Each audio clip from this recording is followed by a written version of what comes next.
नमस्कार। छत्तीसगढ़ की तमाम अहम खबरों के साथ आपके साथ मैं कमरुद्दीन खान हाजिर हूं। चलिए खबरों की शुरुआत करते हैं। छत्तीसगढ़ में कोरोना संक्रमण के मामले रोज नए आ रहे हैं और नए रिकॉर्ड बनाए जा रहे हैं। प्रदेश में कुल पीड़ितों की संख्या करीब 82,000 पहुंच चुकी है, जबकि 645 कोरोना संक्रमितों की पहचान हुई है और इनकी जान भी जा चुकी है, जिससे सबसे ज्यादा बुरे हालात राजधानी रायपुर, दुर्ग, बिलासपुर और मुंगेली जैसे शहरों में है, जिसे देखते हुए कुछ जिलों में फिर से लॉकडाउन लगा दिया गया है।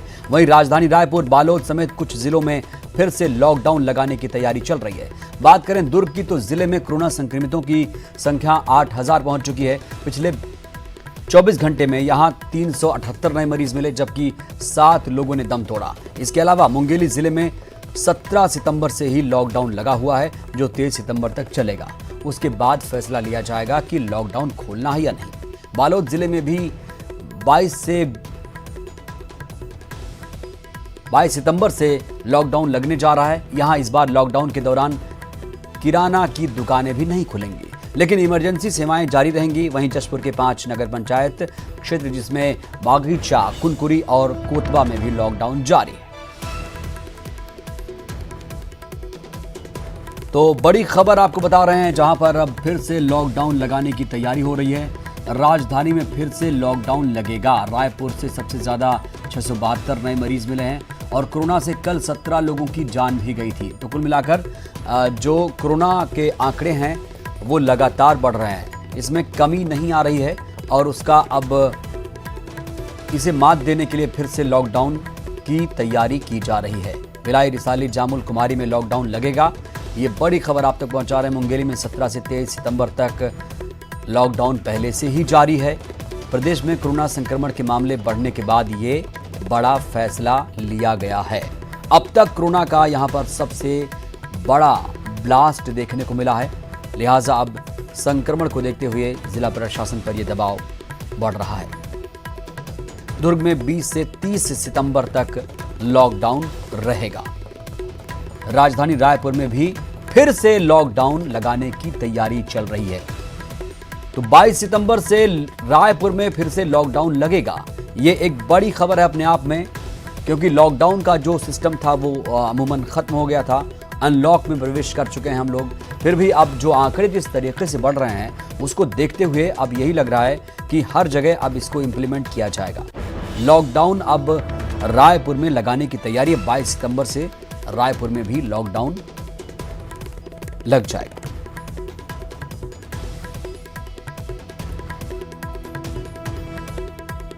और ज्यादा जानकारी के साथ हमारे संवाददाता मुंगेली से प्रशांत शर्मा जुड़े हैं। प्रशांत, अब जिस तरीके से ये आंकड़े बढ़ रहे हैं कोरोना के, अब क्या जिला प्रशासन पर दबाव बन रहा है कि अब लॉकडाउन लगाया जाए और यही इसका एक विकल्प है हराने का कोरोना को, कि लॉकडाउन ही मात्र विकल्प है लोगों को जागरूक करने की या लोगों को ज्यादा एहतियात बरतने की नहीं?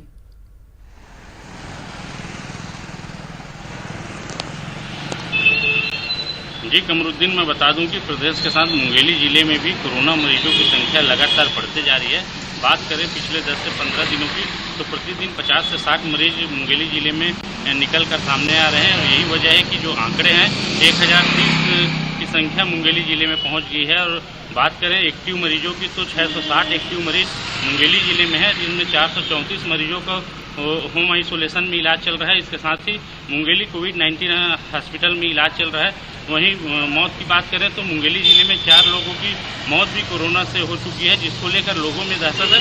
और यही कारण है कि प्रेस क्लब हो या सर्वदलीय मंच हो या व्यापारी संघ हो, इनके द्वारा कलेक्टर को आवेदन देकर लॉकडाउन की मांग की गई थी, जिसके बाद मुंगेली कलेक्टर PS एल्मा के द्वारा मुंगेली में 17 से 23 सितंबर तक लॉकडाउन का आदेश जारी किया गया। और मुंगेली जिले में अभी मैं बता दूं कि लोरमी, सरगांव, पथरिया सहित नगरीय क्षेत्रों के साथ साथ 12 से अधिक ग्राम पंचायतों में भी लॉकडाउन किया गया है। जी कमरुद्दीन। बिल्कुल प्रशांत, बड़ा सवाल ये भी है कि लॉकडाउन लगा हुआ है मुंगेली में, 17 सितंबर से लगा है, जो 23 सितंबर तक चलेगा और उसके बाद ये फैसला लिया जाएगा कि लॉकडाउन खोला जाए या नहीं। तो क्या जिले में लॉकडाउन का लोग सही तरीके से पालन कर रहे हैं या फर्क नजर नहीं आ रहा है कि लॉकडाउन लगा है या नहीं?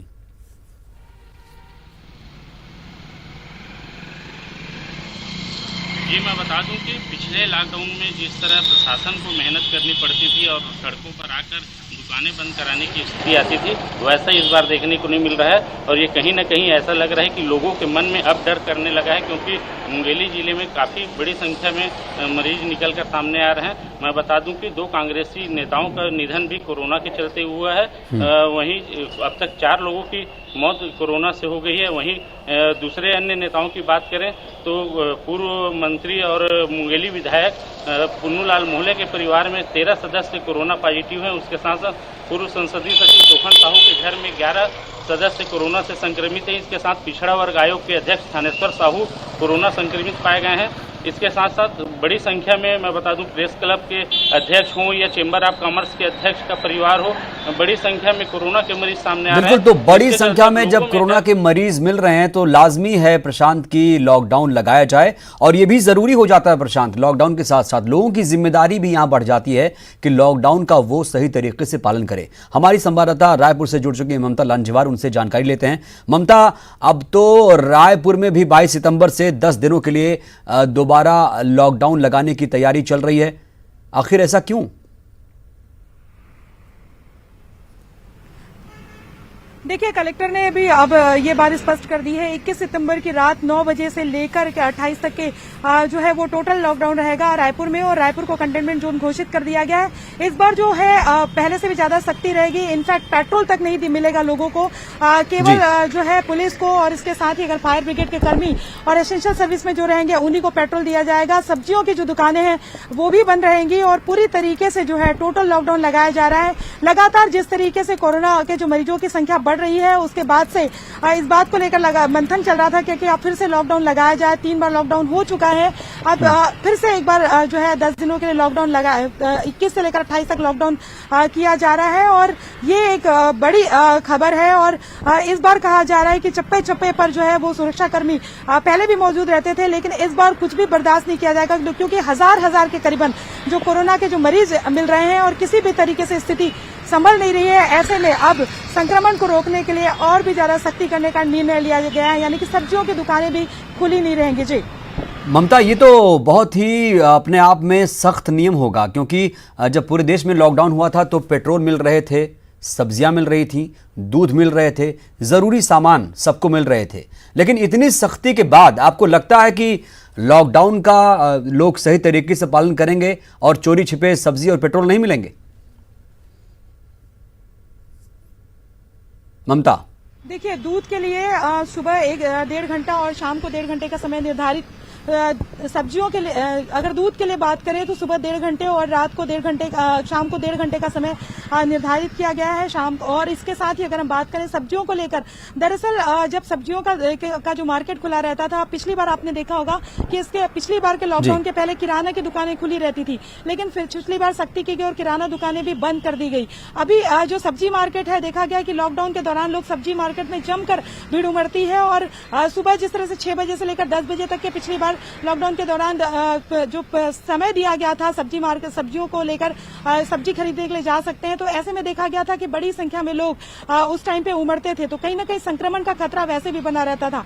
तो अब जो है इस तरह की सख्ती की गई है। जाहिर तौर पर जो प्रशासन है उसका कहना था कि लोगों को बार बार अपील की जाती थी, लेकिन लोग कहीं ना कहीं रास्ता निकालना चाहते थे, और अब चूंकि यही किया गया है कि अगर पेट्रोल ही नहीं दिया जाएगा तो लोग घरों से बाहर नहीं निकलेंगे, और चूंकि तमाम संस्थान बंद रहेंगे, तमाम बाजार और दुकानें बंद रहेगी, तो ऐसे में लोगों को घरों से बाहर निकलने की जरूरत क्या है, और संक्रमण को रोकना है तो अब यही एक तरीका जो है बच जाता है। अब देखना यह है कि इसका कितना पालन हो पाता है। जी बिल्कुल, मुंगेली चलते हैं। प्रशांत हमारे संवाददाता लगातार जुड़े हुए हैं, क्योंकि मुंगेली में 17 सितंबर से ही लॉकडाउन लगा हुआ है। प्रशांत, आपने सुना कि ममता कह रही हैं कि जब रायपुर में लॉकडाउन लगेगा 22 सितंबर से, तो ना तो पेट्रोल मिलेंगे ना ही सब्जी मिलेगी, कुछ घंटे के लिए मिलेंगे, कुछ घंटों की छूट होगी। बताइए, मुंगेली में कितने सख्ती से लॉकडाउन का पालन हो रहा है और लोग कितने जागरूक हैं इसको लेकर? क्या बाजारों में उस तरह की रौनक नहीं है या फिर लोग दिख रहे हैं?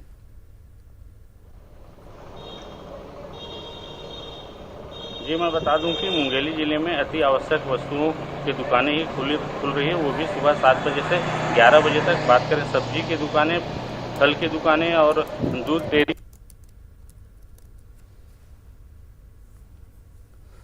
बिल्कुल। तो हालांकि ज़्यादा सख्ती नहीं, ढील के साथ लॉकडाउन चल रहा है 17 सितंबर से दुर्ग मुंगेली में। और हालांकि दुर्ग की बात करें तो दुर्ग में भी हालात सही नहीं है। वहां पर कोरोना संक्रमितों की संख्या 8000 के पार पहुंच चुकी है और पिछले 24 घंटे में यहां 378 नए मरीज मिले हैं, जबकि 7 लोगों ने दम तोड़ा है।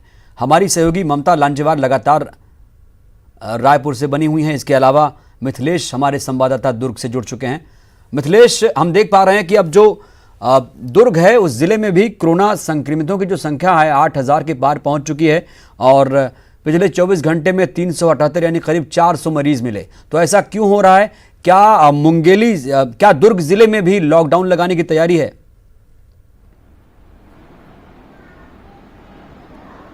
जी बिल्कुल कमरुद्दीन, लगातार पिछले पखवाड़े भर की यदि बात किया जाए तो 300 के आसपास रोजाना मरीज मिल रहे हैं और यही वजह है कि एक बड़ा जो आंकड़ा सामने आ रहा है। इसके बाद में अब प्रशासन ने ये निर्णय लिया है कि अब जो है लॉकडाउन लगाकर वो है इस संक्रमण को रोकने का प्रयास किया जाएगा।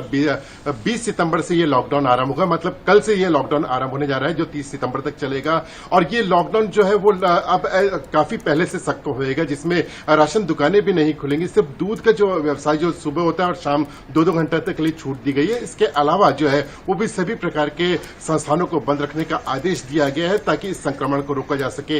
दुर्ग जिले में लगातार संक्रमित लोग सामने आते जा रहे हैं। कल की 24 घंटे की बात किया जाए पहले की तो 378 मरीज सामने आए हैं, 7 लोगों की मौत हुई है। एक दिन पहले की बात किया जाए तो 400 मरीज आए हैं। तो इस तरह से 300 के आसपास लगातार मरीज सामने आ रहे हैं कमरुद्दीन, और यही वजह है कि अब लॉकडाउन ही एक प्रशासन के सामने अंतिम विकल्प बना हुआ है और अब लॉकडाउन लगाने की तैयारी की जा रही है। लेकिन सबसे बड़ी बात यह है कि कमरुद्दीन लगातार ये 6वीं बार जो है लॉकडाउन लगाकर संक्रमण को रोकने का प्रयास किया जा रहा है। लेकिन जो इस लॉकडाउन की वजह से जो व्यवसाय जो करते हैं, जो छोटे छोटे व्यवसाय करते हैं, उनको भारी दिक्कतों का सामना करना पड़ रहा है। ले देखिए अभी 1 महीने तक उनका व्यवसाय चला और उसके बाद में फिर से लॉकडाउन लगाने की तैयारी की जा रही है। तो एक बड़ा झटका जो है वो छोटे व्यापारियों को यहाँ पर देखने मिल रहा है। मिथिलेश, आपने कहा कि राशन की दुकानें नहीं खुलेंगी लेकिन दूध की दुकानें कुछ घंटों के लिए खुलेंगी। जरूरी राशन है या दूध?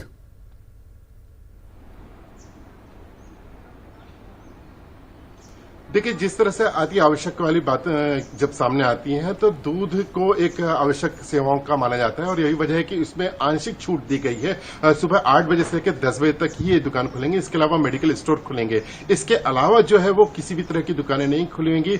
और इस तरह से जो है जो प्रशासन है जो है वो राशन की दुकानों को बंद करके ये लॉकडाउन जो जब भी देखा जाता था कि जब लॉकडाउन होता था तो लोग राशन लेने के बहाने निकल जाते थे और इस वजह से जो है वो संक्रमण बढ़ता जा रहा था, जो उद्देश्य वो पूरा नहीं हो पाता था। तो अब जो महत्वपूर्ण बात यह है कि जो राशन की दुकानों का अब बहाना लोग नहीं बना पाएंगे। राशन की दुकानें बंद करके रखी गई। इसके अलावा जिम है, सिनेमा है और जो जिस तरह से भी जो सार्वजनिक स्थल है वहां पर बंद करने का निर्णय लिया गया है। नगर निगम की भी बात किया जाए तो नगर निगम दुर्ग को भी बंद किया जाएगा। अति आवश्यक कार्य होगा तो ही वहां पर लोगों को अनुमति दी जाएगी। तो इस बिल्कुल ये जो कॉन्सेप्ट है लॉकडाउन का, बिल्कुल मिथिलेश आपने सही कहा कि जो कॉन्सेप्ट है कि भाई बाजार अगर बंद रहेंगे तो जाहिर सी बात है लोग अपने घरों में रहेंगे। ममता, इस बार का जो लॉकडाउन होगा, जैसा आपने कहा कि बहुत सख्ती होगी इस बार, तो पहले का लॉकडाउन और इस बार के लॉकडाउन में ज्यादा अंतर आने वाला है। तो क्या लगता है आपको, लोग घरों में कैद रहेंगे और जैसा प्रशासन चाहेगा वैसा होगा और कोरोना कंट्रोल में आ जाएगा इस बार?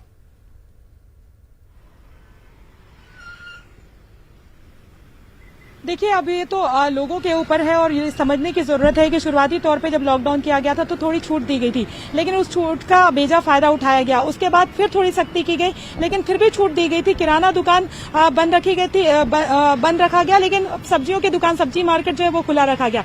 लेकिन उस समय भी देखा गया कि लोग सब्जी मार्केट में सुबह 6 से 10 बजे तक के सब्जियां खरीदने के बहाने इस तरीके से शहर में निकलते थे और सब्जी मार्केट में जिस तरह से भीड़ बढ़ती थी। राखी के समय जो बाजार को छूट दी गई 2 दिन, उस समय का नजारा जो था वो एक तरह से डराने वाला नजारा था और उस समय भी इस बात को लेकर आशंका व्यक्त की गई कि छूट का बेजा फायदा उठाया गया और जिस तरीके से सोशल डिस्टेंसिंग की धज्जियां उड़ाई गई वो देखा गया।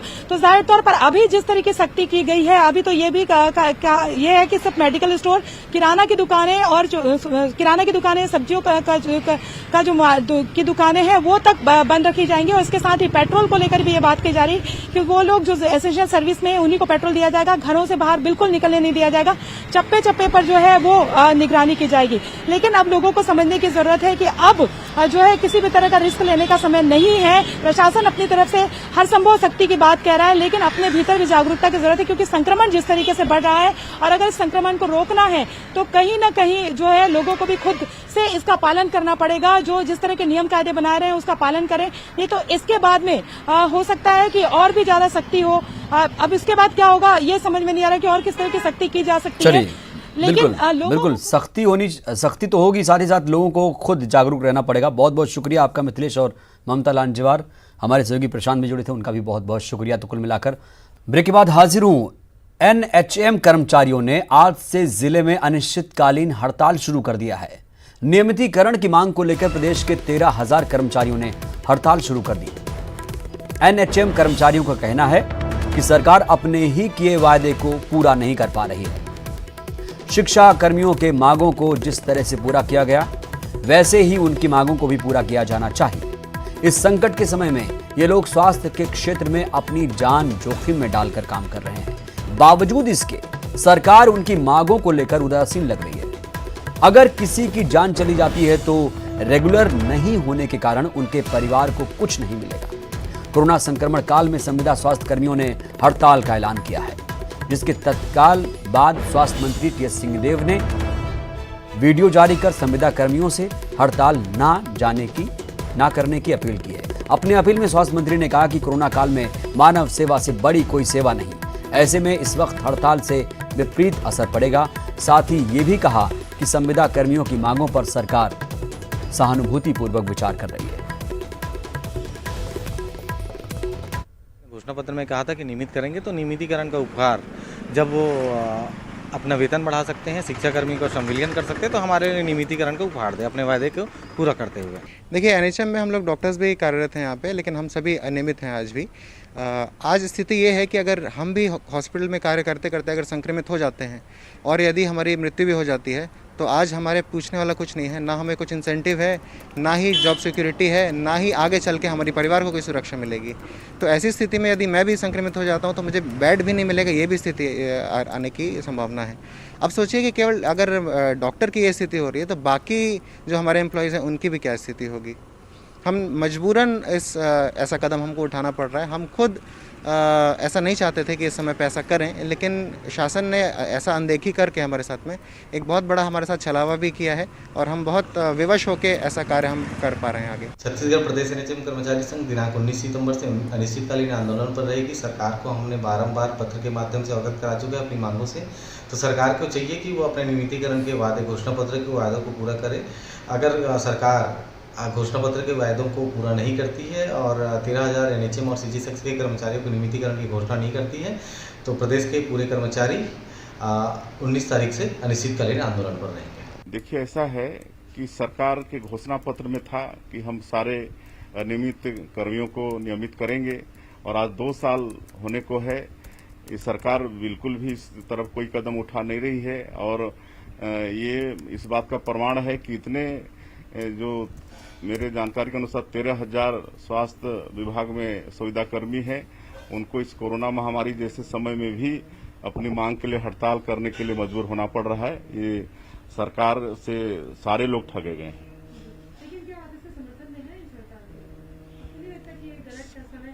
सरकार के समर्थन में हम नहीं हैं और देखिए, कभी भी होता है कुछ इस तरह का, सरकार से अगर मांग पूरा करवाना होता है तो ऐसी अवसर का चयन करते हैं। मैं छत्तीसगढ़ स्वास्थ्य विभाग के सभी संविदा कर्मियों से निवेदन करना चाहूंगा कि मैंने सुना है कि कल से आप लोगों का निर्णय है अनिश्चितकालीन हड़ताल पे जाने का। आज जब हम कोविड के संक्रमण से जूझ रहे हैं और गंभीर स्थिति में छत्तीसगढ़ है, मुझे लगता है कि ये समय नहीं था हड़ताल में जाने का। आपकी बातें हैं, आपकी मांगे हैं, स्वाभाविक है आपको लगेगा कि वो जायज हैं। हम लोगों ने भी घोषणा पत्र में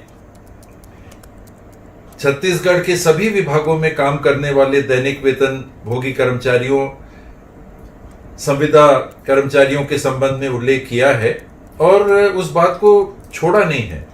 तो ये समय नहीं है कि लोगों के स्वास्थ्य, लोगों के जान से हम एक तरह से समझौता करें, उनकी तकलीफों को इतना बढ़ाएं कि हमारे प्रति ही उनकी संवेदना ना रह जाए। आज और ज़्यादा जानकारी के साथ हमारे सहयोगी अवधेश मिश्रा जुड़ चुके हैं रायपुर से। अवधेश, हड़ताल को लेकर क्या ताज़ा अपडेट, क्योंकि स्वास्थ्य मंत्री टीएस सिंहदेव साहब कह रहे हैं कि ये जो वक्त है बहुत नाजुक वक्त है, कोरोना काल चल रहा है, ऐसे में हड़ताल करने का ये वक्त सही नहीं है। ये भी कह रहे हैं कि सरकार गंभीरता पूर्वक उनकी मांगों पर विचार कर रही है, तो क्यों अपनी जिद पर अड़े हैं संविदा स्वास्थ्यकर्मी? देखिए, महामारी के समय में ये वास्तविकता है कि स्वास्थ्य मंत्री जो कह रहे हैं कि ये वक्त अभी हड़ताल का नहीं है, इस वक्त सबको मिलकर इसके खिलाफ लड़ाई लड़नी है, ये बिल्कुल सही बात है, स्वास्थ्य मंत्री ने सही कहा। लेकिन जो हड़ताली कर्मचारी जो है, जो एनएचएम है, उनके जो अध्यक्ष, प्रदेश अध्यक्ष, उन्होंने सरकार को इस बात का याद दिलाया कि कोरोना काल में सरकार अपने विधायकों के मंत्री का वेतन बढ़ा सकती है, सरकार जनसंपर्क निधि जो मंत्रियों का उसको 4 लाख से बढ़ा के 10 लाख तक कर सकती है, संविदा जो शिक्षाकर्मी थे उन्हें संविलियन दे सकती है। तो केवल और केवल जो स्वास्थ्य कर्मचारी है, जो अति आवश्यक सेवाओं में आते हैं, उनके खिलाफ अनदेखी क्यों? अगर आज कोरोना के संक्रमण काल में सबसे ज्यादा हाई रिस्क पे स्वास्थ्य कर्मी है, अगर ऐसे में उन्हें जो अनियमित है, वो जो खुद ही संक्रमित है, उनके मौत हो जा रही है, वो संक्रमित हो जावे, तो उन्हें किसी भी तरह से अतिरिक्त लाभ नहीं मिल पा रहे, न तो उन्हें पीड़ितों को और न ही तो मृतकों के परिजनों को। तो ऐसे में उन्हें अति आवश्यक सेवा में काम करने का क्या फायदा? जबकि कांग्रेस जब विपक्ष में थी, सरकार बनने से पहले जब कांग्रेस ने अपना घोषणा पत्र लाया था, उसमें टीएस सिंहदेव उस समय घोषणा पत्र समिति के अध्यक्ष थे और बकायदा उन्होंने सबसे चर्चा करने के बाद घोषणा पत्र में इस बात का उल्लेख किया गया कि जब सरकार बनेगी कांग्रेस की तो नियमितीकरण कर दिया जाएगा। तकरीबन 20 माह गुजर जाने के बाद आज तक जब उनके नियमितीकरण की ओर कोई फाइलें नहीं चली, तब जाके उन्होंने अंततः इस बात के लिए आगाह किया, इस बात का ऐलान किया कि हड़ताल कर देंगे। वो भी इस बात को समझ रहे हैं कि ऐसे समय में जब महामारी फैली हुई है, ऐसे में हड़ताल करना उचित नहीं होगा। लेकिन हड़ताली होते हैं वो सुनियोजित तरीके से ऐसे वक्त का चयन करते हैं जिस वक्त में सबसे ज्यादा दुविधा की स्थिति हो। अब यही वजह है कि जब कोरोना काल का संक्रमण सर्वाधिक अपने दर पे है सितंबर के माह में, तो ऐसे में हड़ताल का ऐलान किया गया है। तो समझा जा सकता है कि सरकार की अपनी मजबूरियां हैं कि उनकी हड़ताल को कैसे के समाप्त कराया जाए, और दूसरी तरफ उनकी भी अपनी मजबूरी है कि नियमितीकरण की मांग को लेके ये वक्त सबसे ये आपने बहुत महत्वपूर्ण बात कही अवधेश की। जब घोषणा पत्र में आपने बड़ी बड़ी बातें लिखी थी, आपने कहा था कि हम ये पूरा कर देंगे, उनको परमानेंट कर देंगे संविदा कर्मियों को जो कॉन्ट्रैक्ट पे काम कर रहे हैं। अब 20 महीने गुजर जाने के बाद भी आप नहीं कर रहे हैं, और इसीलिए जो बीजेपी प्रदेश अध्यक्ष हैं अवधेश विष्णुदेव साय साहब, वो भी अब संविदा कर्मियों के साथ खड़े हो गए हैं और कह रहे हैं कि सरकार ने इनके साथ ठगी की। बिल्कुल, देखिए, राजनीति में बयानबाजियां ठीक है। जब मजे की बात यह है कि आज जो विष्णुदेव साय इस बात का वक्तव्य दे रहे हैं कि सरकार को इनको संविलियन कर देना चाहिए, नियमितीकरण कर देना चाहिए। 15 सालों तक छत्तीसगढ़ में बीजेपी की सरकार थी, उस वक्त अगर नियमितीकरण हो जाता तो आज स्थिति ऐसे नहीं बनती कि सरकार और कर्मचारियों के तनातनी के बीच में आम जनता जो आज मुश्किलों से गुजर रही है, बेडों की उपलब्धता नहीं है, उपचार करने के लिए डॉक्टर नहीं है, नर्सिंग स्टाफ नहीं है, ऐसी स्थिति का सामना केवल और केवल आम जनों को करना पड़ रहा है। तो ये वक्त ना तो राजनीति करने का है, ना तो बिल्कुल ये वक्त बिल्कुल राजनीति करने का नहीं है, लेकिन फिर भी इस मुद्दे पर राजनीति हो रही। बहुत बहुत शुक्रिया आपका अवधेश